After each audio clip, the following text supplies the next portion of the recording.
يوم من ايام الشغل، مشيت طلعت من البيت واتحركت ومشيت لحد ما ركبت ووصلت المركز. ده المركز اللي انا بشتغل فيه، ده مكان شغلي. ودخلت بقى على المكان اللي انا بدي فيه الجلسات. هنا بشتغل، هنا بقضي نص يومي، والحاجات دي كلها انا بستخدمها مع الاطفال في الجلسات اللي انا بديها، تخاطب ومهارات وتعديل سلوك. كل حاجة، كل الحاجات دي بستخدمها معاهم.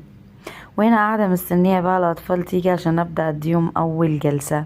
دي بقى أول جلسة، تاني جلسة، تالت جلسة، 10 جلسة، تنمية مهارات وتخاطب. وهنا بقى خلصت يا جماعة، وأخيرا هروح. هطلع بقى برا المركز خالص. بصوا اهو كده طلعت برا المركز، وهمشي بقى همشي لحد ما اوصل على الشارع العمومي برا. وبعد كده هشاور لتاكسي واركب، متجهة وراجعة إلى المنزل، إلى الراحة. وها نحن وصلنا. بس هطلع السلم بقى وانا هلكانة طالعة بالعافية.